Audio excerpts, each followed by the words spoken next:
Greetings. Welcome to Asbury Automotive Group's second quarter 2025 earnings call. At this time, all participants are in a listen-only mode. A question-and-answer session will follow the formal presentation. If anyone should require operator assistance, please press star zero on your telephone keypad. As a reminder, this conference is being recorded. It is now my pleasure to introduce Chris Reeves, Vice President of Finance and Investor Relations. Thank you. You may begin. Thanks, operator, and good morning. As noted, today's call is being recorded and will be available for replay later this afternoon. Welcome to Asbury Automotive Group's second quarter 2025 earnings call. The press release detailing Asbury's second quarter results was issued earlier this morning and is posted on our website at investors.asburyauto.com. Participating with me today are David Hult, our President and Chief Executive Officer, Dan Clara, our Chief Operating Officer, and Michael Welch, our Senior Vice President and Chief Financial Officer. At the conclusion of our remarks, we will open up the call for questions and will be available later for any follow-up questions.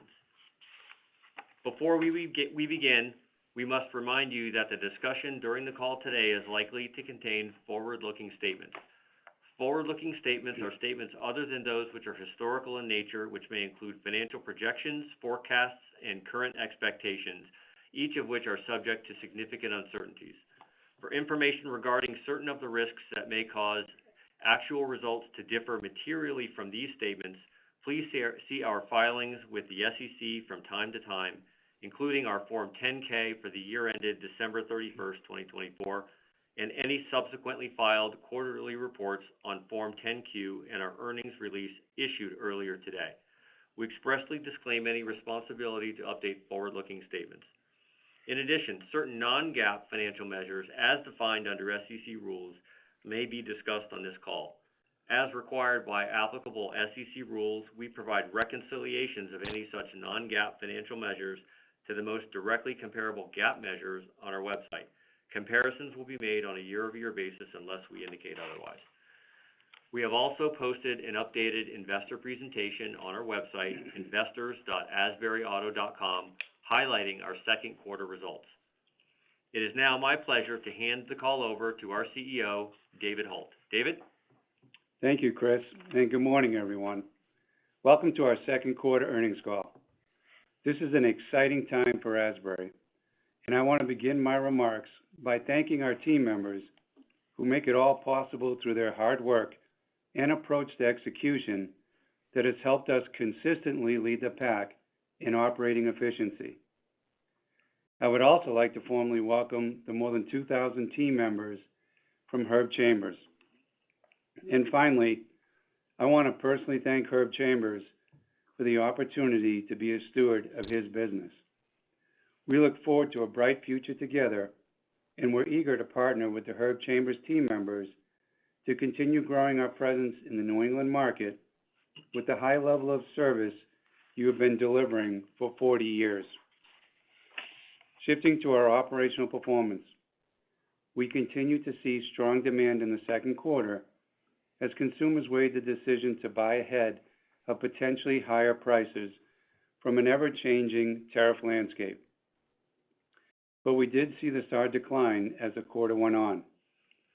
We believe the outlook for the second half of the year will be heavily dependent on how various tariff decisions make their way to consumer-level pricing. While new vehicle GPUs have been resilient year to date, we still see those metrics trending back towards the 2,500 to 3,000 range over time, with optimism that we end up more towards that 3,000 level.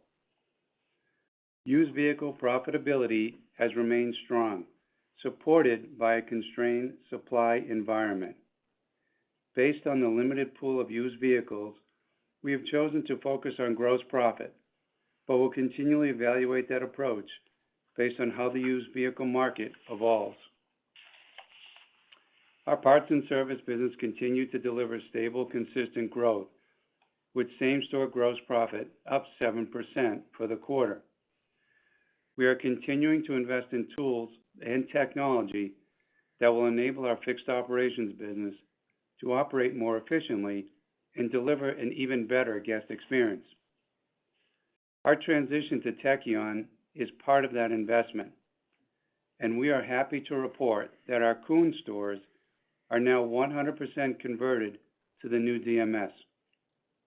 As I mentioned at the start of the call, it's been an exciting but busy time for Asbury.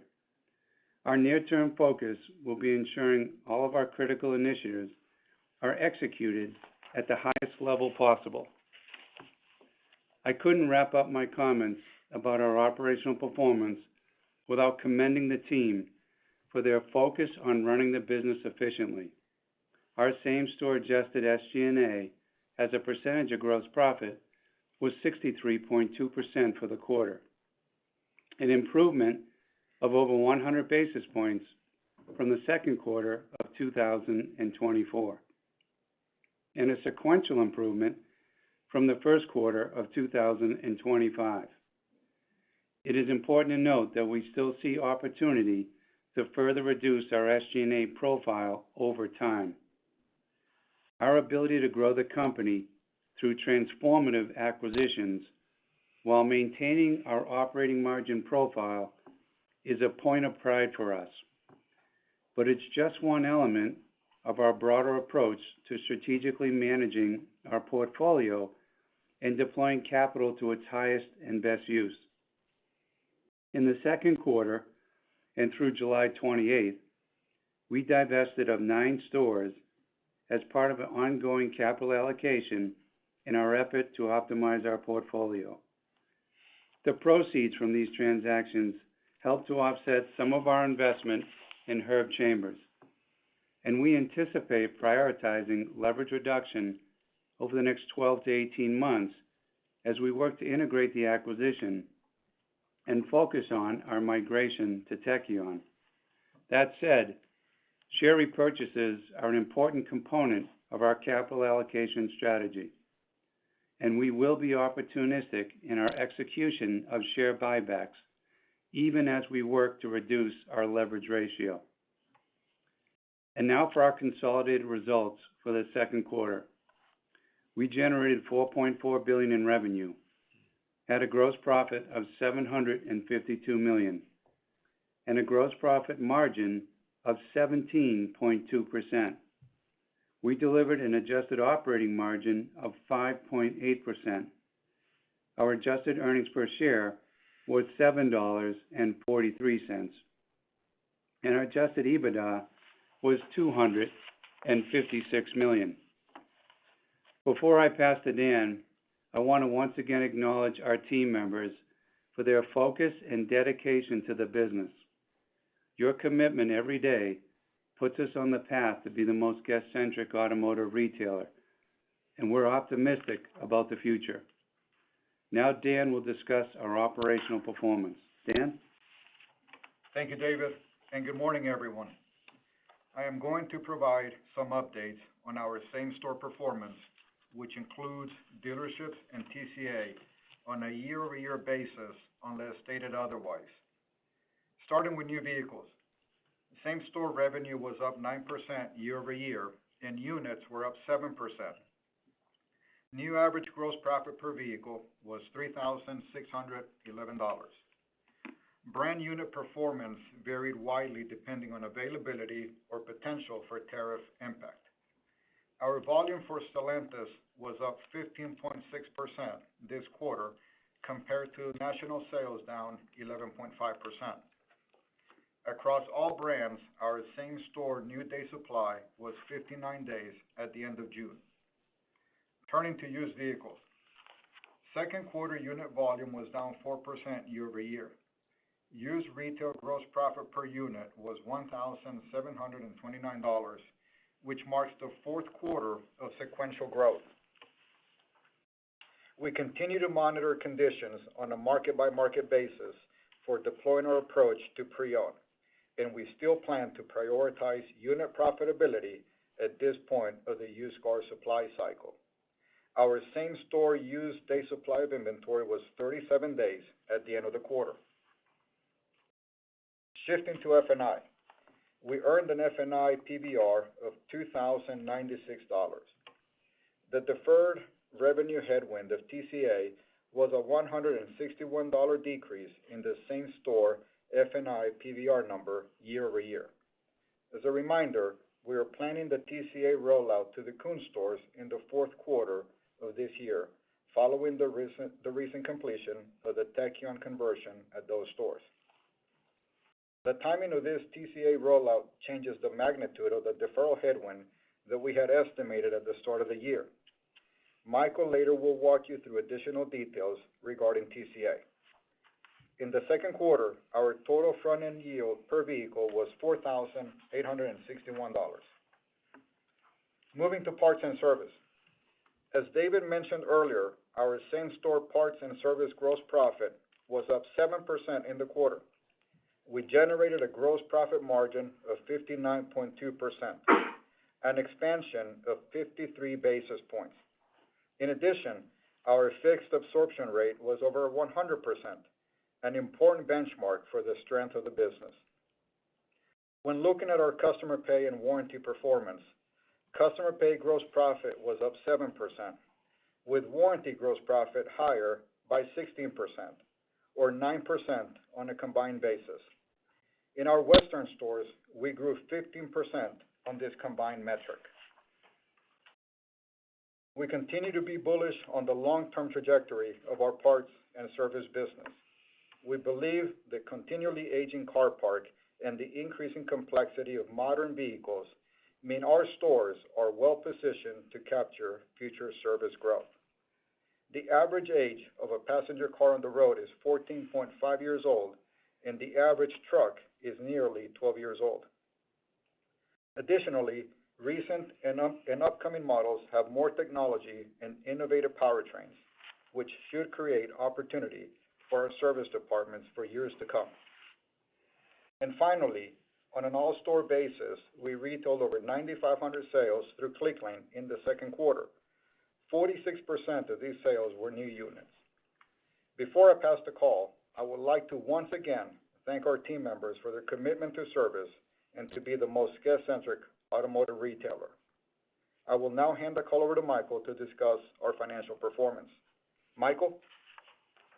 Thank you, Dan. To our investors, analysts, team members, and other participants on the call, thank you for joining us this morning. And now on to our financial performance. For the second quarter, adjusted net income was $146 million, and adjusted EPS was $7.43 for the quarter. In addition, the non-cash deferral headwind due to TCA this quarter was 43 cents per share. Our adjusted EPS would have been $7.86 without the deferral impact. Adjusted net income for the second quarter of 2025 excludes net of tax, $4 million of cyber insurance recovery proceeds, $4 million related to the gain on divestitures, and $2 million of professional fees related to the acquisition of Herb Chambers. Adjusted SG&A as a percentage of gross profit came in at 63.6%, noting that the Tekion implementation costs are beginning to impact our P&L. We still anticipate 2025 SG&A in the mid-60s, caveating that we are monitoring tariff and trade developments. While we see additional expenses for Tekion rollout and legal fees, we still are optimistic there are opportunities to lower SG&A in the future. The adjusted tax rate for the quarter was 25%. Following the Chambers acquisition, we estimate the third and fourth quarter effective tax rate to be 25.5%. TCA generated $7 million of pre-tax income in the second quarter. The negative non-cash deferral impact for the quarter was $11 million, or 43 cents on an EPS basis. As Dan mentioned, we now anticipate offering TCA in the Koons stores in early Q4. The updated schedule of the rollouts, along with the lower SAR projections versus our original estimate, will affect the timing of deferrals in future periods. We have outlined our timeline and estimated impact on 2025 EPS on slide 19 of the presentation posted to our website this morning. The periods beyond 2025 have not been updated due to uncertainty around tariffs. Now moving back to our results, we generated $334 million of adjusted operating cash flow through the first half of 2025. Excluding real estate purchases, we spent $60 million on capital expenditures through the end of June. We anticipate approximately $250 million in CapEx spend for both 2025 and 2026. However, this is dependent on the impact and duration of tariff policies, with adjustments to spending as appropriate. Free cash flow was $275 million through the first 2 quarters of 2025.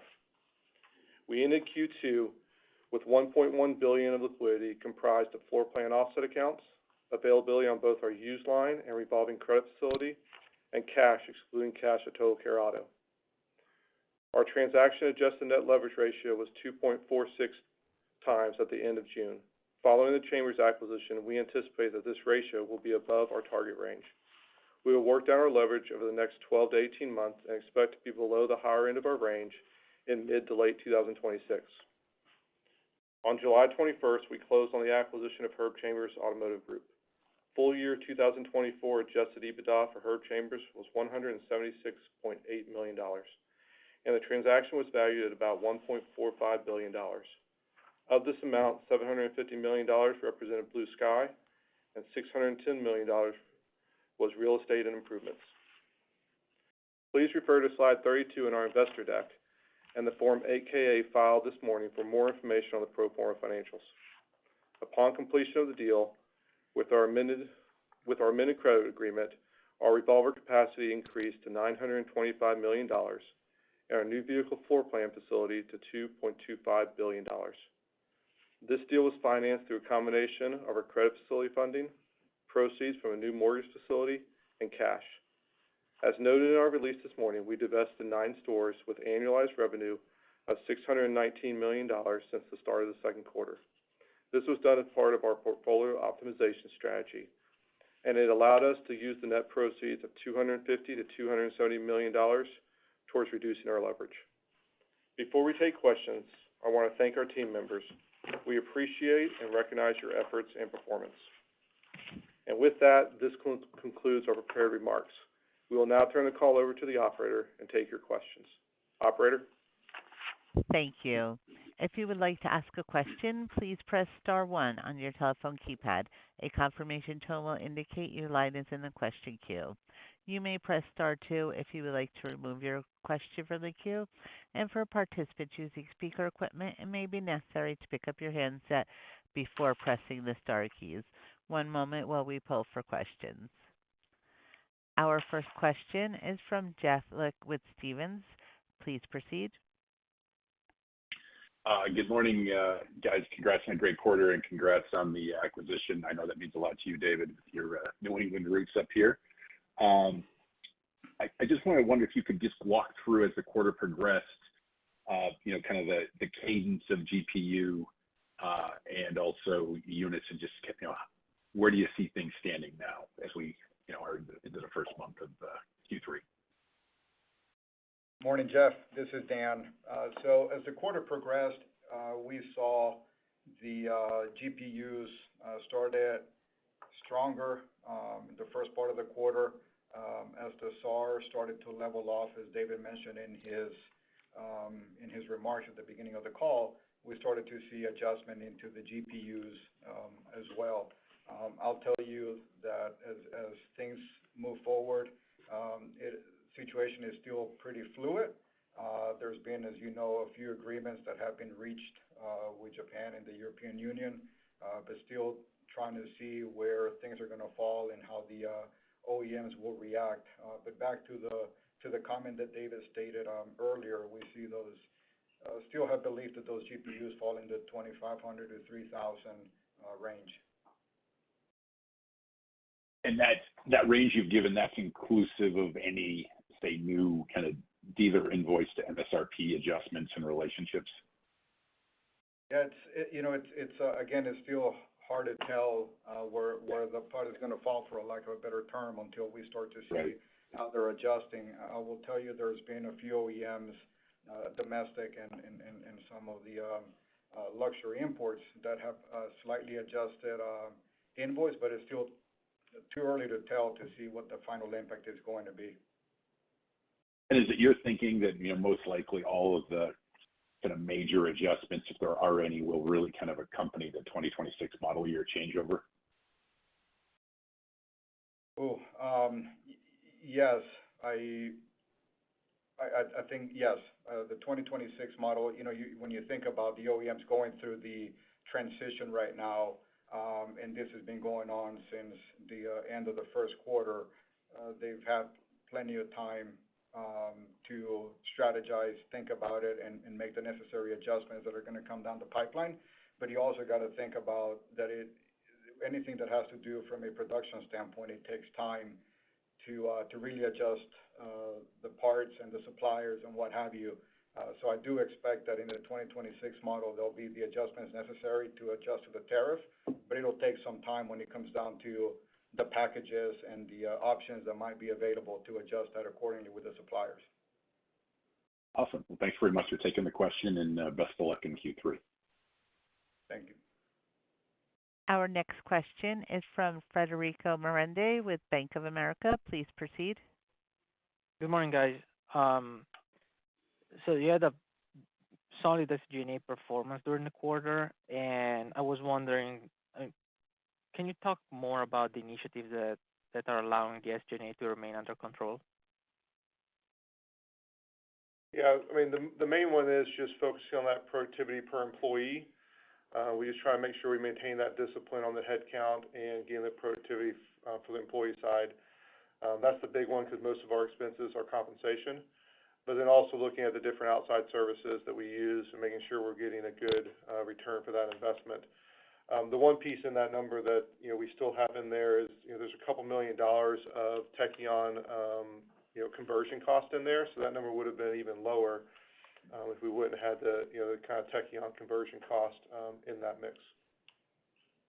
Thank you. And if we assume that in the second half volumes for new vehicles will be lower due to higher prices and so consumers won't buy vehicles, I would assume that it will be harder to leverage your SG&A.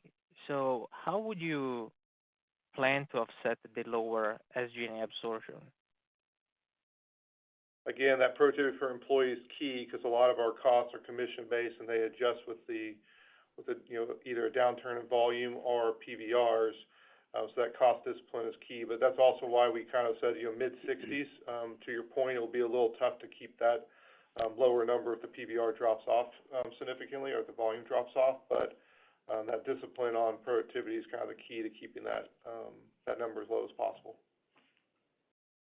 Thank you very much. Our next question is from Rajat Gupta with J.P. Morgan. Please proceed. Great. Thanks for taking the question. I just had first one on just the Herb Chambers acquisition. You now have them under the hood for a couple of weeks. It looks like the SG&A to gross profile for Herb Chambers is slightly better than the legacy Asbury business. I'm curious, have you been able to, given the couple of weeks you've had, any incremental opportunities do you see, to improve like just metrics at the stores, other areas around services or used cars that you see you can bridge the gap to, versus Asbury or just versus like broader industrial peers, that have better metrics. Just curious, if you could just give us some more insight into, what we should expect to see as the acquisition gets integrated further, and have a follow-up. Rajat, this is David. There was a few things that when we think about their mix of luxury over 60%, the name in the marketplace that they have, and the scale that they have in the market was most interesting to us, along with the quality people and tenure that they have. So we think we align philosophically on how to run the business. The best part about this, in any transaction, there's always opportunities to improve. There's opportunities to improve in our same store. There's opportunity to improve with any acquisition that we have. We'll work with the team over time to look for efficiencies to improve upon the business. But this was a strategic market for us. It's a defensive position. New England isn't a growth market, but it's a very stable market. It performs well in a downturn. And with the luxury mix and the presence in this market, with the level of service that they offer, we think this creates great stability for Asbury over time. Understood. I just had a follow-up on parts and services into the second half. We're going to start running into some tougher comparisons when it comes to warranty, specifically recall work later this year. Curious, if you think you could maintain, the mid-single digit type growth cadence here as we go through the next couple of quarters. Do you feel comfortable offsetting, any of the warranty, the tougher warranty comps with more customer pay work here later this year? Just curious to get your thoughts on the cadence there. Thanks. Morning, Rajat. This is Dan. Yes, we feel comfortable with the mid-single digits that we have been discussing as we move into the second half of the year. And, we have the throughput in the stores, obviously the bay utilization, we have opportunity to grow that as well. So we feel comfortable with that measurement and continue to have and push forward as we go into the second half. Rajat, this is David. I'll just jump on that too. It's kind of tough looking at year over year with the CDK issue last year. So far against our peers, our warranty growth was about half of our peers. Warranty isn't something that you sell, it's something that you do based upon, what's going on with the product. Mix-wise, we're similar. I can only think when we're off that much year over year, we must have just done a better job last year closing warranty. But to your point, going into the second half of the year, we're definitely going to have some headwinds on the warranty side, but we're convinced that CP will continue to be stable. And the Chambers organization just does a fantastic job with fixed as well. So we're very optimistic about parts and service in the second half of the year with, to your point, a question mark on warranty. That's helpful. Just one clarification. Are the warranty margins higher than customer pay for Asbury? I know it's higher with some peers, but curious if it's the case for you as well. Yeah, it varies slightly, but overall it runs higher on warranty than it does CP, the margin. Understood. Great. Thanks for taking the questions, and good luck. Thank you. As a reminder, to star one on your telephone keypad if you would like to ask a question. Our next question is from Ryan Sigdahl with Craig-Hallum Capital Group. Please proceed. Hey, good morning, guys. Good morning. Want to move over to used GPUs. Nice, really strong in the quarter. I guess given the same-store sales performance, it appears Asbury continues to stick with the profitability over volume. But can you talk through kind of the strategy, how you think about the second half, and if there's any change there? Yeah, good morning, Ryan. It's Dan. Our strategy remains the same. As you know, we are facing the lack of supply from a used car inventory in relation to the pandemic. And I don't need to walk you through it, but less lease turn-ins, et cetera, that all took place during the pandemic. So with that thought in mind, our plan stays the same, maximizing gross profit rather than chasing the volume. But as we've stated at the beginning of the call, this is something that we assess on a continuous basis, and we're ready to adjust as soon as we see the market shifting and more availability of inventory. Ryan, I would jump on and say, if we can see the rest of this year. The pool is just, very shallow, but I think we're at our low point. To Dan's point about talking about the COVID peak, it starts to improve in 26 with, off-lease vehicles, and that'll vary a little bit depending upon lease penetration in groups and how much access they have. So 26, 27 certainly get back to normal, and I think you'll start to see increases mid-26 and beyond. Helpful. Then just progress on Tekion. Good to see Koons conversion completed a little ahead of expectation there. Multi-part question here, I guess, as it relates to Tekion. But one, anything surprising you thus far post that conversion with Koons? Two, can you quantify what the implementation costs for Tekion were in the quarter? I mean, you had really nice SG&A leverage, especially comparing to peers in the quarter, even considering that, but if you're able to quantify. And then the last part would just be the conversion timeline for the remaining Asbury stores. Ryan, I'll start, and then Michael can jump in on the cost-related stuff. You know, one of the reasons we chose to go with Tekion was the simplicity of the software and not having as many bolt-ons as we have. We see the benefits and efficiencies with that and making it easier for our teammates to work with the clients. But changing a DMS is like, you know, heart transplant. It's the one thing that dealerships never want to go through. And even with planning and execution, you're still going to have a lot of snafus, and we had that throughout the quarter. Inconsistency with software applications, stuff going down at moments in times, things missing. It's just normal through it.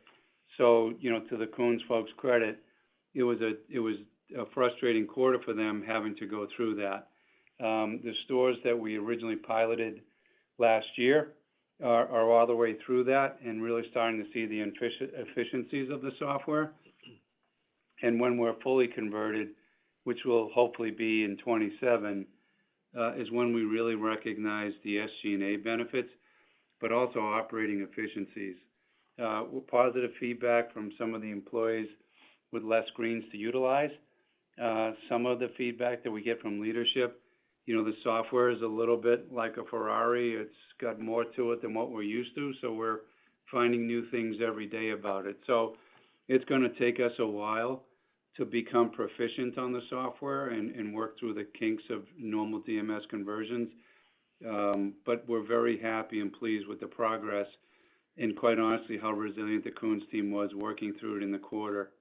Was just it was inspiring for us to see. And on the cost front, it's about $2 million in cost in the quarter.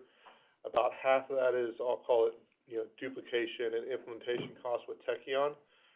And the other half, because we're a public company, we have to go through a little bit of pain and aggravation of testing the control environment. And so we have, you know, we're paying outside resources to kind of work through the audit side of SOX controls with the software. And so, you know, about $1 million of implementation and duplicated DMS costs and about $1 million of third-party audit cost. Thanks, guys. Appreciate it. Good luck. Thanks, Ryan. Our next question is from David Whiston with Morningstar Equity Research. Please proceed. Thanks. Good morning. I was curious how, I'm sure your Toyota Lexus inventory is lean, but is it leaner than it normally would be due to tariffs slowing production out of Japan?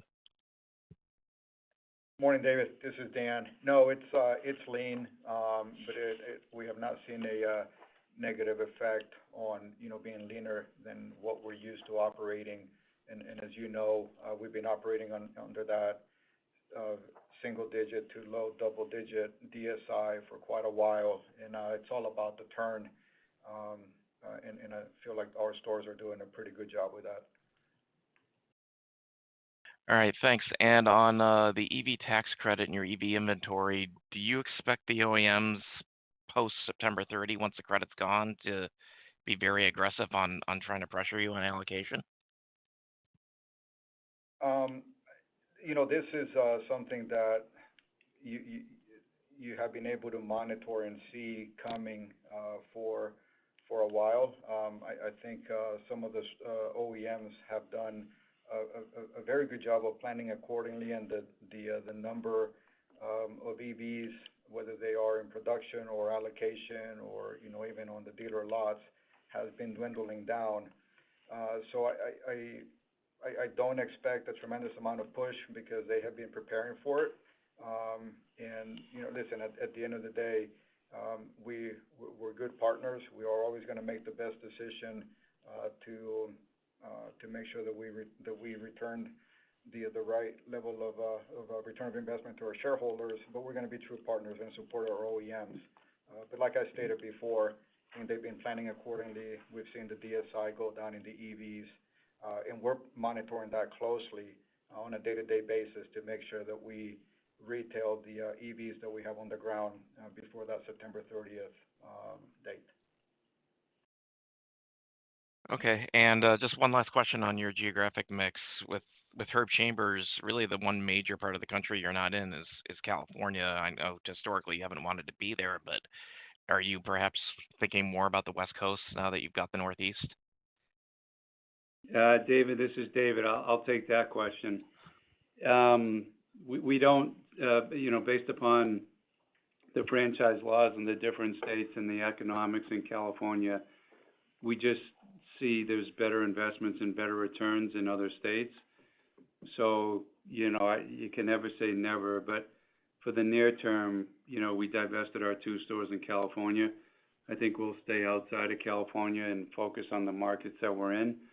As a footprint now, we're actually in the states that we want to be in, and don't want to leave any of the states that we're in currently. That's not the plan anyhow. But we'll look at things as they come. Size and scale matter to us to a certain degree. Buying a store in a smaller state that has 30 or 40 million in revenue per rooftop is just something that doesn't interest us. We try and look at 10-year economic outlooks of markets that we're in, what the franchise laws are, and all that kind of stuff. And we think that's what helps our portfolio keep the SG&A as tight as it is. We're not hyper-focused on growth as a top-line revenue growth, but really being strategic about the capital allocation, where we're buying stores, what our returns are for our shareholders, and making sure that we're doing it thoughtfully and building to the future. And, while we talk about the headwind of TCA and what it meant to an EPS, I think 43 cents or so in the quarter, when you look at slide 19 of our IR deck, when you get out to 28 and 29, you're talking $4.50 to $5.50 per share before we sell a car. So while the next year and a half is tough on us on EPS, you start to look out a few years, we really look like a solid company. And then you add in the concept of fully being on Tekion and the benefits of SG&A. So the next 6 or 7 months might be bumpy as we settle into tariffs and what happens there and stabilizing day supply. But we think the future is really bright, and we're optimistic about it and excited for the future. But for now, California is not on the list, and it's really focusing on the markets we're in. All right. Thank you very much. Thank you. Our next question is from Bret Jordan with Jefferies. Please proceed. Hey, good morning.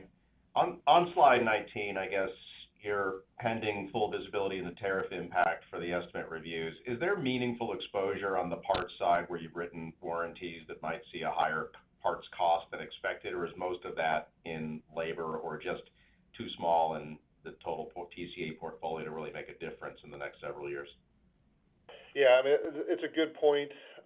We try to bake in inflation into our estimates for what we price the F&I contracts at. So they're somewhat baked in there. But if you had a meaningful increase on the parts side, to your point, labor is the biggest component of that, and so it'd have a small impact on the claims, but not a huge impact.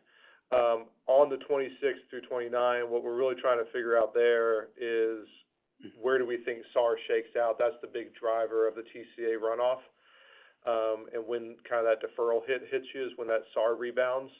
And so once we figure out kind of a better forecast for SAR over the next couple of years, we'll come back and update those numbers for those SAR projections.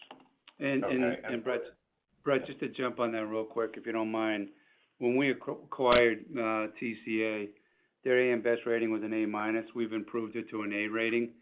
So we're real happy with the way we're managing the portfolio and loss ratios, and so we're very optimistic about the future for TCA, regardless of tariffs.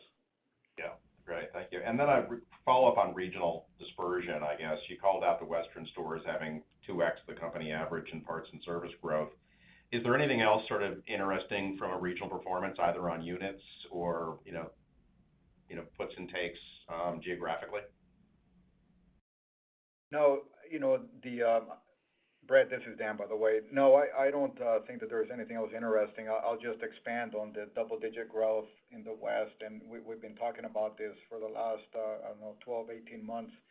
Been a lot of focus on the integration of our West stores and really putting the processes and procedures in place to maximize the opportunity on a day-to-day basis, but more importantly, to enhance the guest experience through technology, even though we know that the employees in the front lines are the ones that create the experience. I would just add to that. I would say more than geographical, brand mix matters. All brands are cyclical, so depending upon your portfolio, it can be a tailwind or a headwind based on what you have. But things are pretty stable, and I think everything is really, the market's kind of sitting still, waiting to see where the tariffs shake up, what the manufacturers end up doing with pricing. And we'll make that one-time adjustment and move on. The one thing that's proven true about this industry, because I know there's a lot of negative talk about the second half of the year, what's going to happen with tariffs and margins and all that kind of stuff. The public auto space has been public for 27, 28 years now. There's been a lot of negativity over time with it. And as far as everyone looking for the headwinds going forward, one thing that's hold true, and especially through the recession in '08 and '09, this is a resilient business model. And it's an accordion effect with its expense control, and it always finds a way to perform and continue to go on. The transportation retail business is strong. It's not going to go anywhere. In this business model, not just ours, but our peers in the private cap space will certainly adapt and come out on the other side of this just as strong as they did before. Great, thank you. Thank you. We have reached the end of our question and answer session. I would like to turn the conference back over to David Hult for closing remarks. Thank you. This concludes our call today. We appreciate everyone's participation and look forward to speaking with you after our third quarter. Have a great day. Thank you. This will conclude today's conference. You may disconnect your lines at this time, and thank you for your participation.